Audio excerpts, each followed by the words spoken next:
just a branch. And if you try and take from another branch what another branch can't give you, you will break the branch. You will fall to the ground.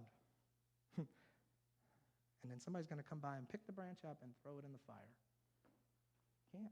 You will be, as you know, the scriptures call Satan a withered branch. I love that picture of him. Because we have a tendency to build him up in our minds as this big evil thing that's going to ruin our lives. He has a certain level of power over this earth. But at the end of the day, he's just a withered branch. He's cut off from his true source. He knows he's done. There's nothing he can do.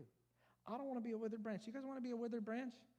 I don't want to be a withered branch. And this is such a big idea in Scripture. If you go to Colossians chapter 1, verse 17, it says, he, Jesus, existed before anything else. And he holds all creation together. Other versions say, in him, everything finds its substance. I like that one. I nerded out for a long time on, and some of you might have remembered the days when I was nerding out on it. Do you guys know what a Higgs Boson particle is? Yeah, you were there. So theoretical physicists, the Sheldon Coopers, if you watch Big Bang, of the world, they found the Higgs boson particle. And I saw it on a news feed on my phone. It was like, they found the God particle is what they called it. And I was like, excuse me? One of my greatest sources of faith is the idea that where did everything come from? And now they're saying they found a God particle. And so I deep dived this God particle to try and really understand what they were talking about. And the question that they answered was, how does matter have mass? How can I touch it? How come I can touch this?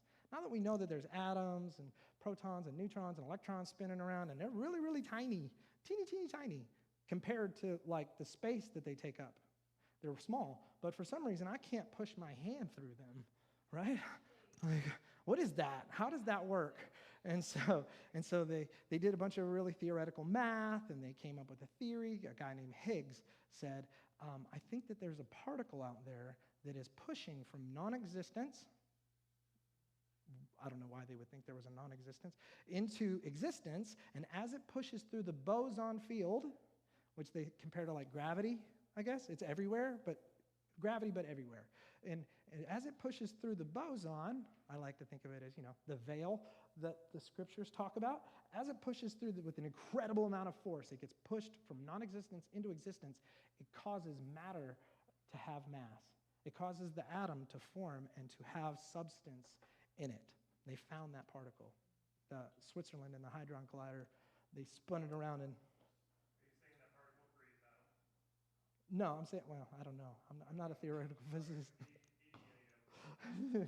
So but the point is the reason, sorry, the reason that the atoms have mass, I don't know if it creates atoms or not, but the reason they have mass is because of this particle pushing through, or at least that's the leading theory.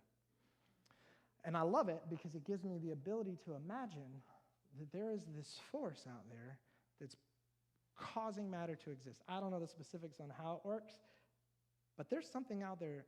And the leading physicists believe, all of them agree, that there's something out there pushing this thing into existence and causing everything to exist all the time. That's a huge idea of God. That's a huge idea of God. That means that at every single moment, you can see him just in everything in the scriptures say that. In everything that is revealed, because everything that is made has been made in him. In fact, you see that in the book of John. In the book of John, it says, all things were made through him, and without him, not anything made was made. He made everything. This is Jesus. So Jesus was there in the beginning, and he caused everything to be made through him.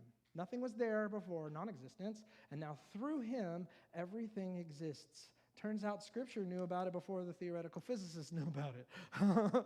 Isn't that amazing? And then I like Romans too. It's the best one for this. Romans 11:36 says, for from him and through him and to him are all things. This is the vine.